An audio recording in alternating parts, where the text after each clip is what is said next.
Hello everyone. आज चाहिँ beauty ल्याबले हजुरहरूको लागि ल्याएको छ the rap makeup tutorial done by our makeup expert Basanti Rachel and our very talented student Rajkumari. So makeup भन्दा पनि अगाडि हामीले चाहिँ स्किन केयर गर्नुपर्छ.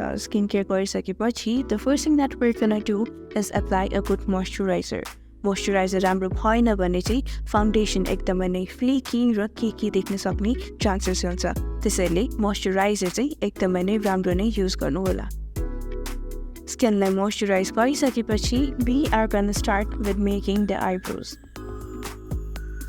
आइब्रो बनाउँदाखेरि पनि जति सकिन्छ त्यति नै नेचुरल शेपमा बनाउँदाखेरि चाहिँ बेस्ट हुन्छ. त्यसपछि once your eyebrows are done, now it's time for your eye makeup look. So सुरुमा चाहिँ we're gonna use a concealer as our base. कन्सिलरलाई आफ्नो आइलिड्समा मजाले ब्लेन्ड गरिसकेपछि then we're gonna start the eye makeup look. सुरुमा चाहिँ we're gonna take some transition shades like brown or light brown.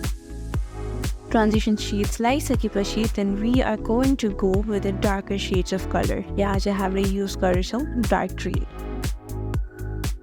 Darker सेडलाई blend गरिसकेपछि अब पालो आउँछ कट क्रिज गर्ने. कट क्रिज गर्नको लागि हजुरले कुनै लाइटर सेड अफ कन्सिलर अथवा फाउन्डेसन पनि युज गर्न सक्नुहुनेछ.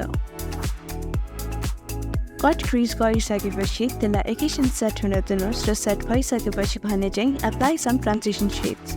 Transition shades like we mentioned again could be a lighter shade of brown or a brown color itself. Transition shades लगाइसकेपछि हजुरले आफूलाई मनपर्ने कुनै पनि ब्राइट कलर लगाउन सक्नुहुनेछ.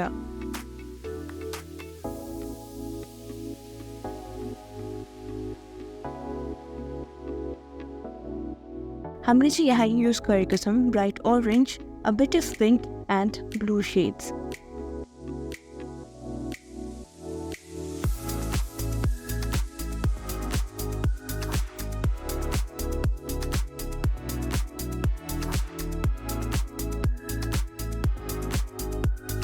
हजुरको आई स्याडो लुक कम्प्लिट भइसकेपछि त्यसलाई फिनिसिङ टचेस दिनको लागि चाहिँ हजुरले लाइनर लगाउन सक्नुहुनेछ. लाइनर सँगसँगै हामीले चाहिँ हाम्रो मोडललाई गाजर पनि लगाइदिएको छौँ.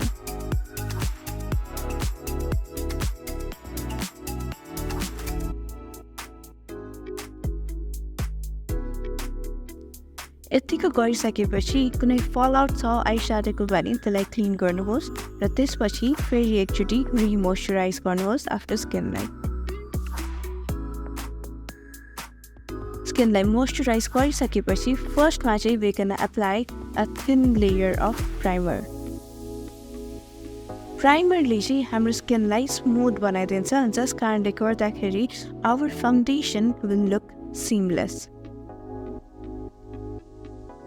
प्राइमर लगाइसकेपछि भने चाहिँ नेक्स्ट स्टेपमा we are gonna use a colour corrector जसले चाहिँ हाम्रो स्किनमा रहेको ब्लेमिसेसहरूलाई चाहिँ हाइड गर्नलाई हेल्प हुन्छ. स्किनलाई कलर करेक्ट गरिसकेपछि भने चाहिँ now we can move forward with our foundation. Foundation चाहिँ सुरुमा नै हेभी नलगाउँदाखेरि चाहिँ बेस्ट हुन्छ. फाउन्डेसनलाई भनेको लेयर बाई लेयर बिल्ड गरेर लाँदाखेरि चाहिँ it's gonna be much more easier for you to blend it र स्किनमा पनि एकदमै नै सिमलेस पनि देखिन्छ.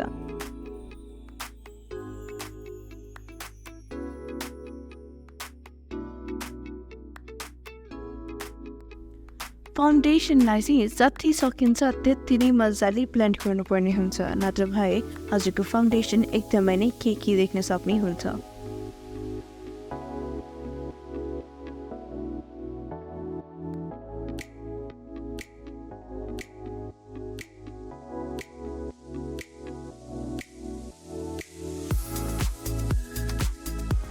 हजुरको फाउन्डेसन ब्लेन्ड भइसकेपछि the next step that we are going to do will be applying a contour. कन्टुरिङ गर्दाखेरि पनि फाउन्डेसनलाई जस्तै नै बिल्ड गरेर लानुभयो भने चाहिँ बेस्ट हुन्छ.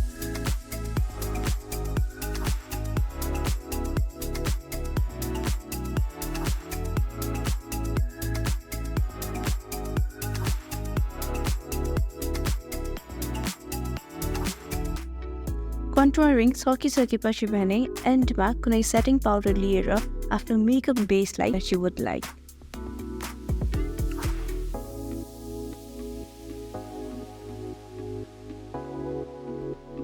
ब्लस गरिसकेपछि चाहिँ हाइलाइट गर्न नबिर्सनुहोस्.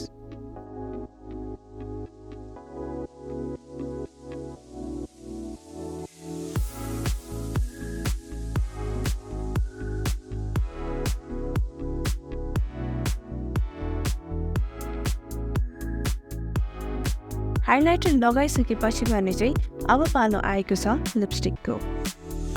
लिपस्टिक लाउनुभन्दा अगाडि कुनै डार्कर सेड अफ लिप लाइनरले लिप लाइन गर्दाखेरि भने हजुरलाई लिपस्टिक लगाउनलाई इजी हुनेछ.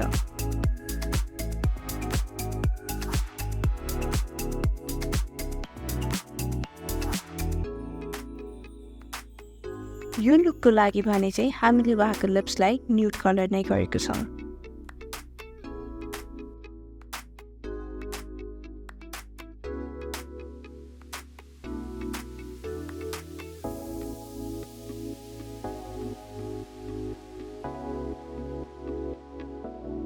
To finish off the look, उहाँको हेयरलाई हामीले कर्ल गरेको छौँ.